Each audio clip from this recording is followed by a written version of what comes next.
mengenai besok ini sidang atau mediasi? Sidang mediasi. Jadi sidangnya itu hanya mediasi. Jadi Mediasinya proses tentang mediasi itu sebetulnya bagian dari proses persidangan. Cuma sidangnya itu perdamaian, jadi didamaikan. jadi mediasinya nih apa? Mediasi itu saya, para pihak nanti bagaimana cari jalan keluar. Jadi tidak membahas pokok perkaranya, tapi mencarikan jalan keluar apakah bisa diperbaiki kembali rumah tangga ini dan seterusnya dan seterusnya. Tapi dari pihak Mbak Im sendiri gimana Bang? Ada keinginan untuk Kita lihat besok. Apakah besok itu kita nggak tahu. Jadi malah saya berpikir besok itu alangkah baiknya saya keluar dari proses di ruangan mediasi, biar mediator yang ada di dalam ruangan itu bersama termohon dan pemohon Mbak Im Wong. Biar mereka berbicara sendiri bertiga. Saya menginginkan supaya saya keluar. Tapi Bang benar nggak bahwa mediasi itu berkaitan juga dengan hak asuh anak? Ya, yang dibahas kemarin itu dan itu menjadi titik sentral dari pembahasan besok. Saya pikir gitu. Artinya besok tuh akan dibahas tentang itu juga ya Bang? Itu yang akan kita bahas dan itu yang paling penting. Nah, kita lihat aja besok seperti apa. Sidangnya jam berapa Bang? Sidangnya habis sholat duhur, tapi mungkin Mbak Im akan datang jam 10, jam 11. Biar supaya dia nggak macet atau bagaimana. Dia bilang mungkin aku lebih dulu Bang. Ya maksimal sebelum dohor aku udah di situ. Tapi Bang bagaimana menanggapi pihak-pihak yang mereka pro dengan Paula yang mengatakan bahwa nggak mungkin Paula melakukan perselingkuhan atau apa, gimana Bang? Saya tidak menanggapi karena orang itu tidak tahu. Saya tidak menanggapi, menjelaskan dengan bukti. Karena bagi saya bukti itu di ruangan sidang. Ya, jadi kalau orang tidak tahu wajar.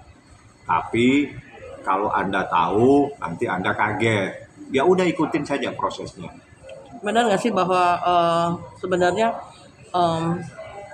Paula dengan inisial N ini pernah sampai pulang pagi, itu gimana sih Bang? Benar Saya nggak sih? tidak menanggapi, itu bagian dari pokok perkara. Kita masuk proses sidang saja. Sidang besok sekitar habis sholat duhur.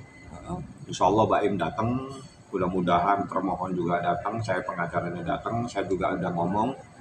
Mbak Im besok mungkin saya sarankan Anda membahas berdua deh bersama mediator, saya dan lawyer-lawyer yang lain supaya keluar dari ruangan mediasi, supaya ada pembahasan secara komprehensif langsung, supaya tidak ada campur tangan dari pendapat dari advokat. Ini kan persoalan sengketa batiniah, itu saran saya tadi. Saya barusan tadi ketemu sama Mbak Im. Saya sarankan nanti biar aja kita minta supaya prosesnya itu antara Mbak Im sama termohon sama hakim mediator. Jadi biar mereka yang membahas. Dan bagaimana tanggapan dari Mbak Im sendiri Bang? Ya itu lebih baik Bang. Nanti Abang sampaikan aja. Saya siap aja mana yang harus saya lakukan. Bang mengenai baru-baru ini kan juga Mbak Im memposting ayo angkat kangen Keanu, Kenzi, itu gimana Bang? Sementara kan Paula sendiri sedang dalam kerja gitu loh, sebagai model di catwalk. Itu gimana Bang Saya nggak menanggapi? nanggapin itu. Saya nggak nanggapin itu karena bagi saya itu biar urusannya Mbak Im. Besok Mbak Im ada tanya gitu. Jadi itu bukan bagian dari perkara yang saya ajukan. Jadi saya tidak nanggapi. Tapi kalau nanggapin yang terkait dengan perkara saya tanggapin. Tapi kalau hal-hal yang sudah jauh dari proses hukum ini, hal-hal yang di luar konteks hukum saya tidak tanggapi. Langsung ke Mbak Im besok. Oke, nah dari Mbak Im sendiri sebenarnya pengen ini cepat selesai atau gimana sih Bang? Ya saya wanti-wanti, saya nasihatin, ikutin dia prosesnya. Karena hukumnya, hukum acaranya ada.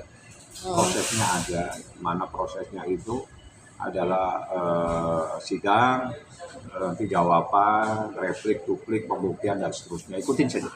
Dan untuk dari ini sendiri, dari Mbak Im sendiri untuk harta gono gini dibahas ya sih? Enggak, mereka nggak membahas Hanya hak asuh anak aja. hak asuh. Karena hak asuh anak itu adalah semata-mata karena anaknya sendiri yang menginginkan.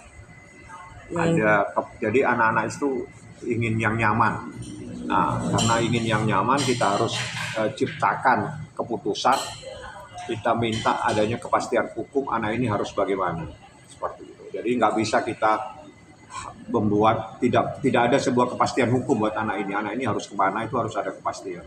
Ya artinya kan mungkin Mbak Im juga menginginkan hak asuh itu. Ya, Paula karena juga itu menginginkan. anak-anak sendiri yang menginginkan. Tapi kan masih di bawah umur Bang. Biasa kan kalau di bawah umur kan di ini ibunya gitu. Perkembangan hukum sudah pesat.